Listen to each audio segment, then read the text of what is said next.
Guys, welcome to my channel. कैसे आप सब? आई होप आप सब ठीक होंगे। सो प्रीवियस वीडियो में हमने गुप्ता टॉपिक स्टार्ट किया था, द एज ऑफ गुप्तास। उसमें हमने कुछ टॉपिक्स कवर किए थे, उसका इंट्रो देखा था, सोर्सेज देखे थे और रूलर्स के बारे में पढ़ा था। आज के इस वीडियो में हम बाकी बचे हुए सारे टॉपिक्स कवर करेंगे, Gupta administration, society, economy, literature वगैरह, और लेटर गुप्तास का क्या टाइम मतलब रहा था। तो ये सारे टॉपिक्स हम कवर करेंगे इस वीडियो में। तो इसके साथ फिर ये द एज ऑफ गुप्तास वाला टॉपिक भी कंप्लीट हो जाएगा। सो एज यू नो कि हमने हिस्ट्री सीरीज स्टार्ट कर रखी है, एंशिएंट हिस्ट्री हम पढ़ रहे हैं। आगे आने वाले टाइम में मैं कोशिश करूंगी पॉलिटी, ज्योग्राफी, इकोनॉमिक्स सारे सब्जेक्ट्स कवर करते चलें। तो अभी फिलहाल हम हिस्ट्री कवर करें, एंशिएंट हिस्ट्री हमारी होने वाली है, फिर हम मेडिवल हिस्ट्री की तरफ बढ़ेंगे। सो let's start with this topic. और अगर आपको वीडियो समझ में आए, पसंद आए, तो लाइक ज़रूर कीजिएगा and do subscribe to my channel for more such videos. So let's start.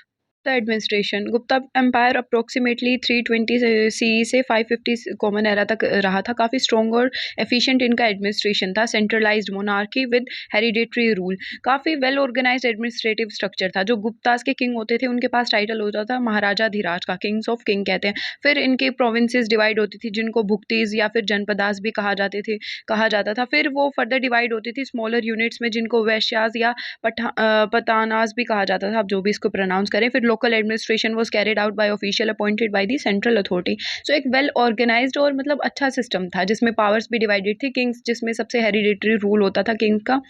और ये यहाँ पे ये फ्लो चार्ट आप देख सकते हैं गुप्ता डायनेस्टी में। इसमें मैंने अच्छे से इसको वो किया है, डिवाइड कर रखा है, जिसमें एडमिनिस्ट्रेशन अलग से है, टैक्स स्ट्रक्चर, ट्रेड, ये काफ़ी हेल्प करेगा आपको। So have a look.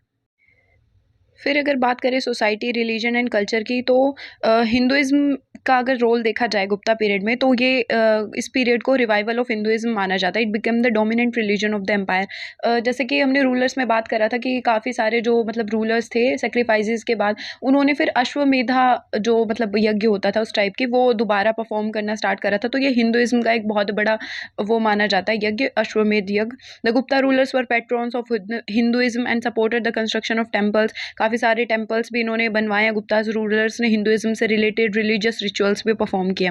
Buddhism और जैनिज्म को देखा जाए तो while Hinduism was favoured, Buddhism and Jainism also continued to exist and received some royal patronage through a lesser extent. Buddhism और जैनिज्म भी बिल्कुल खत्म नहीं हुआ था, थोड़ा बहुत इनको भी मतलब काफ़ी सारे रूलर्स थे बीच बीच के जो इनको भी सपोर्ट करते थे। इनको भी थोड़ा शासकों का वो मिला था। बट जो मेन रिलीजन जो फ्लोरिश हुआ था, जो रिवाइवल जिसका माना जाता है, वो हिंदुइज्म में है। आर्ट एंड आर्किटेक्ट की बात करें तो Gupta period was a golden age of art and architect. ये मैंने इंट्रोडक्शन में भी बताया था कि गुप्ता पीरियड को golden age of art and architect माना जाता है। Gupta rulers were great pattern of arts. ये हमने रूलर्स में पढ़ा था कि उन्होंने कैसे कैसे अलग अलग टेम्पल्स, अलग अलग आर्टिस्ट को मतलब वो किया था, सपोर्ट किया था।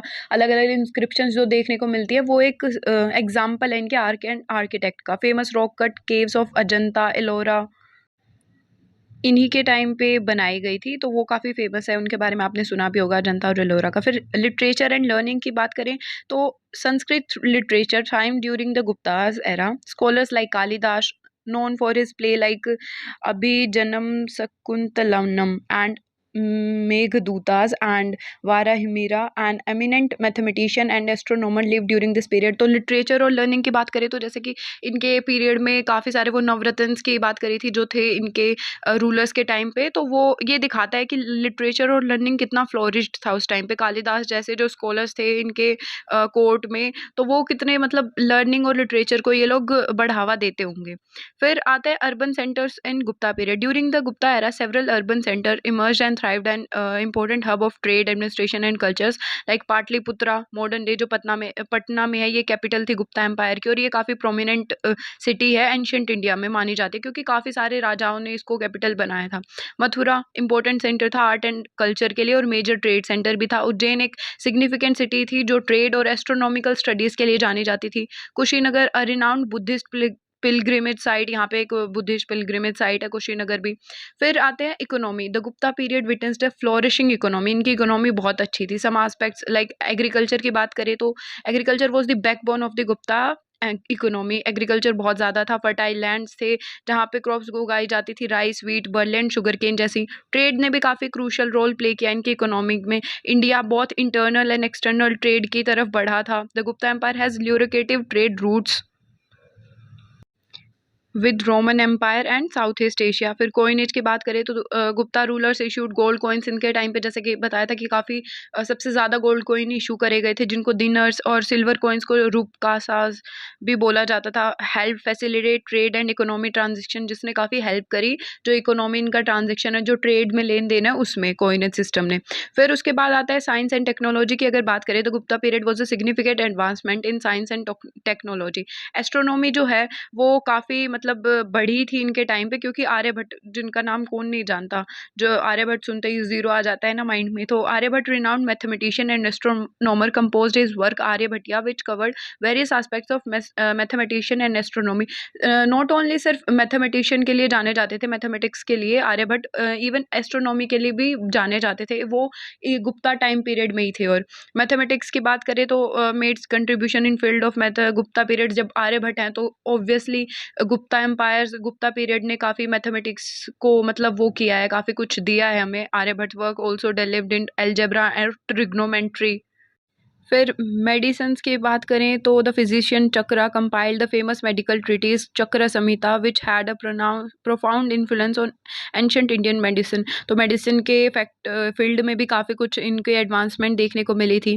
फिर लास्ट यहाँ पे आता है literature. The Gupta period is often considered a golden age of literature in ancient India. Gupta period को लिटरेचर की भी गोल्डन एज माना जाता है। संस्कृत लिटरेचर काफ़ी फ्लोरिश हुआ था और अलग अलग लिटरेरी वर्क कंपोज हुए, जैसे कालिदास के ये for foremost play writ and poet of the Gupta era. इन्होंने काफ़ी प्लेज भी लिखे और ये पोइट थे, तो इनके काफ़ी सारे इनकी भी जो राइटिंग्स फेमस हुई। वत्स्यायन के भी Kama Sutra, treatise on human relation including aspects of love, sexuality and relationship, ये भी काफ़ी फेमस हुआ। शूद्र का थे हिज प्ले मिर्च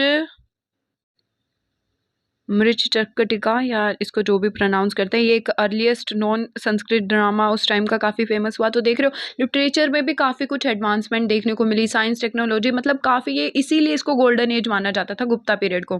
फिर लेटर गुप्तास की बात करें तो Gupta empire began to decline in the latter part of the 5th century. 5th century और मिड 6th सेंचुरी के आसपास ये डिक्लाइन होना शुरू हो गया था, क्योंकि ये स्मॉलर रीजनल किंगडम्स में टूट गया था ऐसे। Gupta rule in sometime refers as post Gupta और late Gupta period. During this phase several regional dynasty emerge. Regional dynasties emerge होने लगी थी, मतलब होता है ना कि एक पूरा राज्य टूट के बिखर गया और फिर अलग अलग छोटे छोटे राज्य में डिवाइड हो गया, हर कोई अपने आप को राजा समझने लग गया उस टाइप में। और कुछ हुनास जो थे, बाहर के जो फॉरेन इन्वेजन है, वो होने लग गया था, जिसकी वजह से काफ़ी सारा इनका इकोनॉमिक लॉस हुआ। तो उस वजह से भी ये काफ़ी डाउनफॉल देखने को मिला हमें गुप्ता जो एम्पायर है। दो elements of Gupta culture administration continue to influence various region in India for centuries to come. लेकिन इनके जो कल्चर और जो इनके एडमिनिस्ट्रेशन है वो काफ़ी इन्फ्लुएंस कर रहा है। आज भी बात करते हैं तो देखा जाता है कि काफ़ी एडवांस था, तो इनकी मतलब वो इन्फ्लुएंस इनका ख़त्म नहीं हुआ था, बट ये डिक्लाइन होना शुरू हो गया था। सो लास्ट में ये Gupta empire Indian golden age के ये जो मतलब इंपॉर्टेंट जो पॉइंट्स हैं ना, जो आपको पता होने चाहिए, वो मैंने यहाँ पे मेंशन किए हैं। इस फ्लो चार्ट के हिसाब से आप देख सकते हैं, इनको नोट भी कर सकते हैं, क्योंकि ये की पॉइंट्स हैं, ये कीवर्ड्स हैं जो पूछे जा सकते हैं किसी भी एग्जाम में। और ये लास्ट में ये मेडिसिन, लिटरेचर, एस्ट्रोनॉमी, मैथमेटिशियन, ये अभी जो मैंने पीछे ब्रीफली डिफाइन किया है वो मैंने यहाँ पे शॉर्ट पॉइंट्स में लिखा है। सो आई होप आपको ये अच्छे से समझ में आ जाए। और पढ़ना स्टार्ट कर दो भाई, अगर तुम किसी भी एग्ज़ाम की या किसी भी चीज़ की तैयारी कर रहे हो तो पढ़ना बहुत ज़रूरी है और सेल्फ स्टडी बहुत ज़रूरी है। ये नहीं है कि सिर्फ किसी भी टीचर की या किसी भी कोई भी वीडियो देख ली तुम्हें सिर्फ उससे हो जाएगा। तुम कोई भी वीडियो देखते हो फिर उसके बाद खुद पढ़ा करो साथ में, फिर उसको रिटन प्रैक्टिस करा करो, तभी कुछ होगा। और खाली बैठने से तो वैसे ही कुछ नहीं होने वाला कि एक वीडियो देख ली और बस हो गया। अच्छे से पढ़ाई शुरू करो और अच्छे से पढ़ो। आई होप आपको ये सब समझ में आया होगा। See you in the next video. Bye.